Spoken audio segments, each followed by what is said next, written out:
Muy buenas noches. Tenemos la lectura de la liturgia de la palabra del día 20 de octubre. Es el 29º domingo del tiempo ordinario, del ciclo B.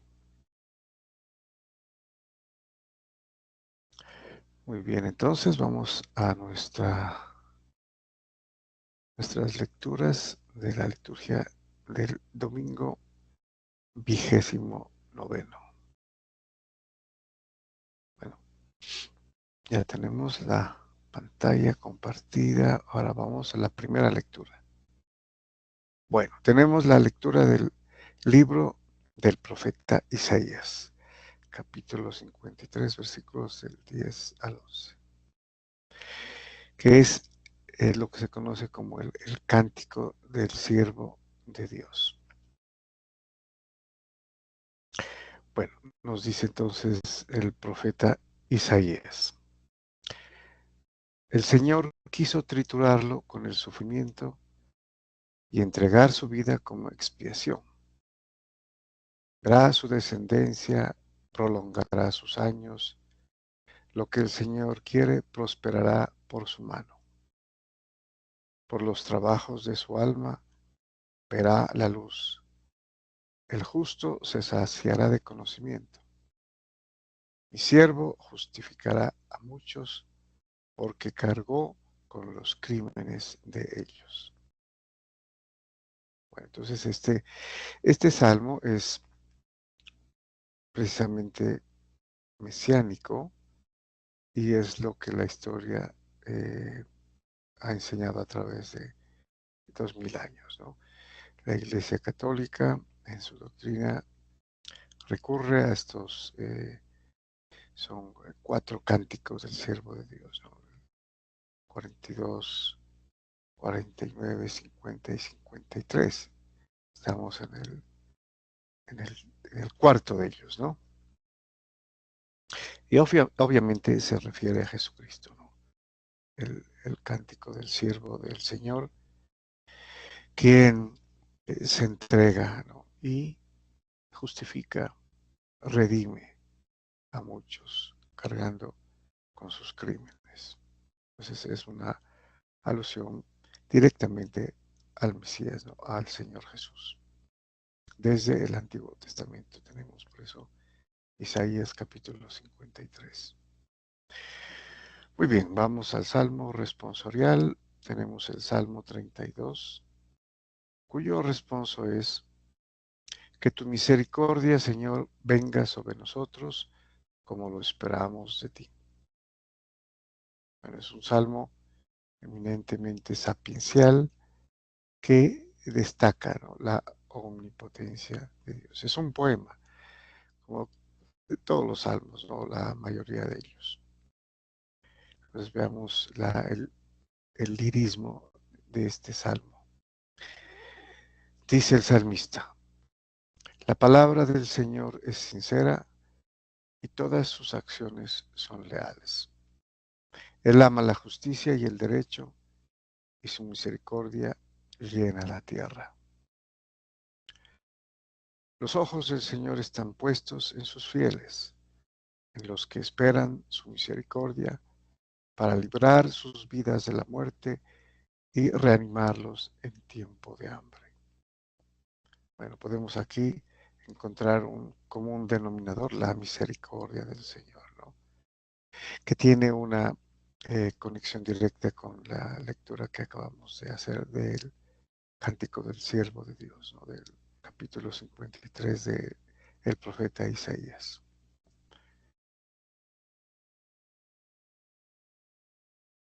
Continúa el salmista diciendo: nosotros esperamos en el Señor. Él es nuestro auxilio y escudo. Que tu misericordia, Señor, venga sobre nosotros como lo esperamos de ti. Entonces aquí podemos observar que al decir que tu misericordia, Señor, venga sobre nosotros, se refiere precisamente al Salvador del mundo, ¿no?, que es su misericordia la misericordia del Dios en el Antiguo Testamento. Aquí mesiánicamente se referiría al Señor Jesucristo. ¿No? Lo cantaban ya en este salmo los judíos, ¿no? O los israelitas, ¿no? Desde tiempos antiguos, antes, mucho antes de, de la venida del Señor Jesús. Bueno, tenemos la segunda lectura con la carta a los Hebreos. Entonces, la carta a los Hebreos, capítulo 4, versículos del 14 al 16. Esta carta, a propósito, es muy discutida, la autoría de esta carta, ¿no? Hay muchos que atribuyen a Pablo, otros dicen que es alguien cercano a Pablo, ¿no? Pero no necesariamente Pablo. Entonces todavía no hay una determinación final. Bueno, nos dice entonces el autor de la carta a los Hebreos. Hermanos, ya que tenemos un sumo sacerdote grande que ha atravesado el cielo, Jesús, Hijo de Dios, mantengámonos mantengamos firme la confesión de fe. Bueno, repitamos perdón, me confundí aquí. Entonces dice el autor de la carta a los Hebreos que podemos ya decir que es alguien que conoce mucho del Antiguo Testamento, ¿no? O sea, es un judío, ¿no? Experto en la ley y en toda la tradición judaica. Bueno, dice, hermanos, ya que tenemos un sumo sacerdote grande que ha atravesado el cielo, Jesús, Hijo de Dios, mantengamos firme la confesión de fe. Mantengámonos en la fe que se ha recibido de Jesucristo a través de sus apóstoles y a través de los demás que han venido después, ¿no? No tenemos un sumo sacerdote incapaz de compadecerse de nuestras debilidades, sino que ha sido probado en todo, como nosotros, menos en el pecado. Bueno, entonces aquí hace una diferencia tremenda, ¿no? Entre lo que es Jesucristo, el Cordero de Dios, que vino a pagar el rescate por nuestros pecados. Dice, Él puede compadecerse de nuestras debilidades, ¿no? Porque fue probado en todo, así como nosotros también estamos probados, ¿no? Aquí estamos siendo probados en esta fase temporal, pero menos en el pecado, porque Jesucristo no pecó, ni tampoco pues eh, lo hizo, ¿no? O sea, fue tentado, inclusive por el mismo eh, diablo, ¿no? Satanás, pero no cayó, o sea, no pecó. Esa es la diferencia con nosotros. Entonces Él puede compadecerse de nosotros. Por eso, comparezcamos confiados ante el trono de la gracia para alcanzar misericordia y encontrar gracia para un auxilio oportuno. Comparezcamos confiados ante el trono de la gracia.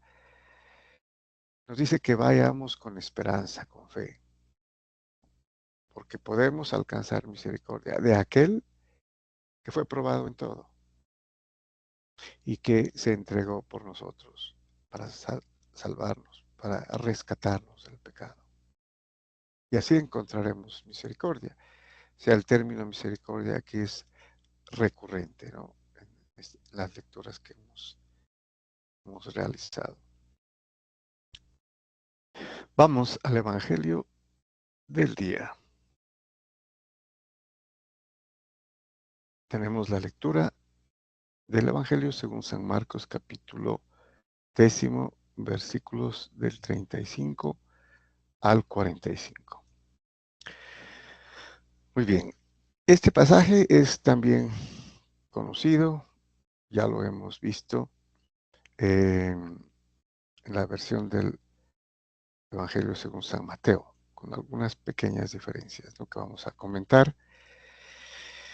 Bueno, entonces dice San Marcos: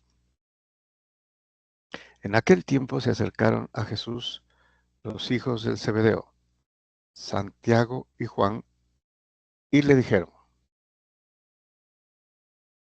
Maestro, queremos que nos hagas lo que te vamos a pedir. Les preguntó: ¿qué quieren que haga por ustedes? Contestaron: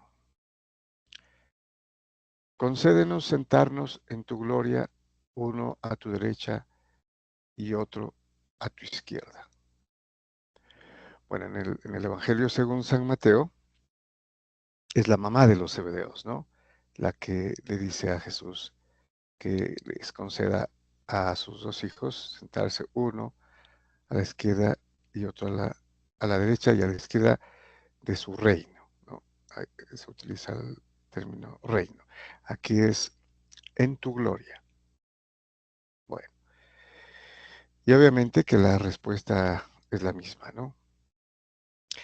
Jesús replicó: no saben lo que piden.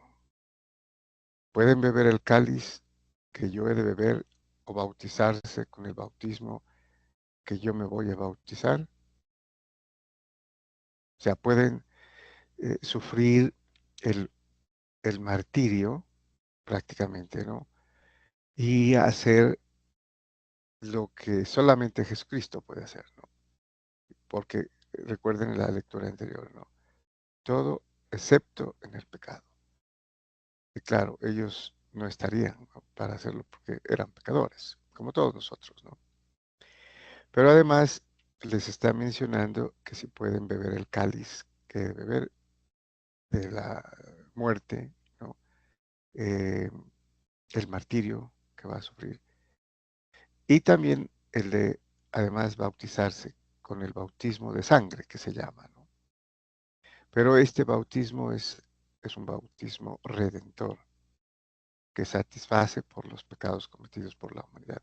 Ellos no lo podrían hacer, solamente podrían morir, ¿no?, como lo hace Jesucristo, por amor. Ellos lo harán por amor a Jesucristo y a su doctrina, a su evangelio, ¿no?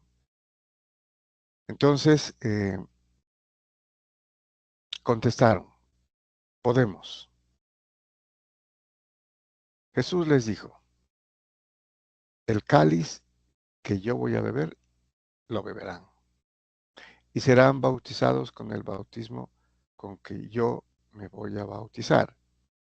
Pero el sentarse a mi derecha y a mi izquierda no me toca a mí concederlo, sino que es para quienes está reservado. Bueno, entonces él, incluso para no desanimarlos, le dice que ellos pasarán por lo mismo, ¿no? Van a beber del cáliz que él va a beber y serán bautizados con el bautismo que él se va a bautizar, ¿no? El bautismo de sangre, que se le llama. Pero sentarse a la derecha o a la izquierda del Señor, dice, no le toca a él concederlo, sino que ya está reservado.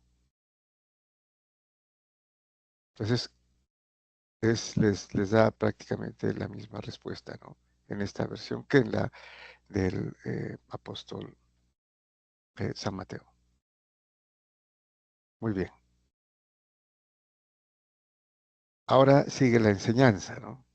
La reacción primero, la reacción de los demás, ¿no?, de los demás apóstoles. Los otros 10, al oír aquello, se indignaron contra Santiago y Juan. Jesús, llamándolos, les dijo. Bueno, aquí está la enseñanza, ¿no?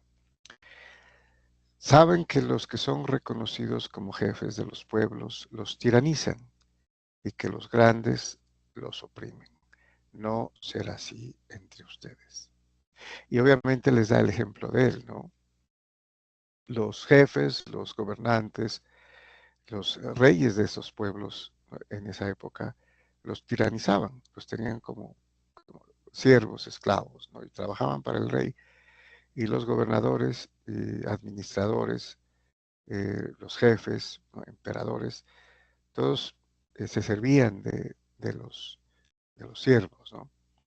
Trabajaban para él, los tiranizaban, dice, ¿no? Un gobernador tirano, como se llama, y los hay todavía en esta época. Bueno, pero la diferencia con Jesucristo es que Él es el verdadero rey.